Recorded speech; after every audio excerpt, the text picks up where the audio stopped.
SIR चल रहा है और आपके वहाँ एसआईआर को किस तरीके से देखा जा रहा है, क्योंकि अब बस 2 दिन बचा है, कितने परसेंटेज हो चुके हैं, अभी कितने लोग हैं? क्योंकि जो एसआईआर में गलतियाँ हो रही है, जो बीएलओ द्वारा गलतियाँ हो रही है, जिनको सी ग्रेड में डाला जा रहा है, बाद में उनके पास नोटिस आएगा, उनसे जन्म प्रमाण पत्र मांगा जाएगा, वो कहाँ से लाएंगे, कैसे करेंगे? ऐसे में तो जनता काफ़ी परेशान होगी।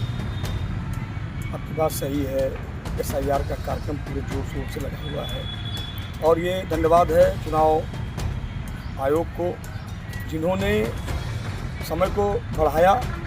और सबसे बड़ी कमी जो सामने नज़र आ रही है, जिन लोगों को बीएलओ बनाया गया है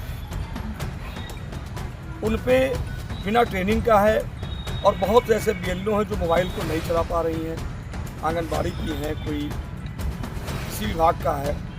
ऐसे में बहुत सारे लोग स्वयं लग करके इस काम को करवा रहे हैं, जैसे कि मैंने भी लगातार इस पर पूरी मेहनत में कर रहा हूँ। और मैं आपको बता दूं, आपने कहा सीक्रेट में डाला जा रहा है, बाद में बहुत परेशानी है। उसका भी कारण ये था कि कुछ दिन तक वो तीसरे विकल्प पे कुछ आ ही नहीं रहा था, तो दूसरे फर्स्ट और सेकंड पे कुछ डाला ही नहीं जा रहा था और लोग तीसरे पे डाल दे रहे थे, क्योंकि उनके ऊपर इतना दबाव था कि फार्म को भरा जाए, जल्दी से कलेक्ट करके और जमा करवाया जाए, उसके बाद मैपिंग करवाया जाए। और समय लगता है मैपिंग में, क्योंकि हम बॉर्डर क्षेत्र में, हमारा नगर पंचायत है और हमारे यहाँ नेटवर्क का बहुत प्रॉब्लम है, बहुत परेशानियाँ उठानी पड़ती है किसी भी कार्य को करने के लिए। हमारी नई ऑफिस जो पचपड़वा तिराहे तिरंगा चौराहे से पचपड़वा वाली रोड पे मौजूद है, वहाँ पे नेटवर्क रहता है और मैं सारे बीएलओ को वहाँ बैठा करके मैपिंग में करवाता हूँ।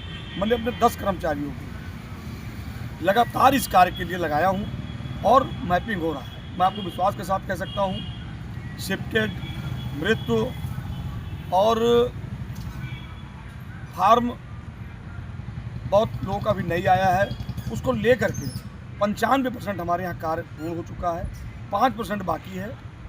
हमारे यहाँ लगभग 10 से 11 हज़ार फार्म मिले थे सारे बीएलओ को। 10 बूथ है, जिसमें किसी बीएलओ के पास 100, किसी के पास 110, किसी के पास 50, किसी के पास 130। यही बचा। हमको हमारी समझ से लग रहा है कि 1000 या 700 या 800 फार्म बचे होंगे, वो भी कलेक्ट हो रहा है, धीरे धीरे वो भी पूर्ण किया जाएगा।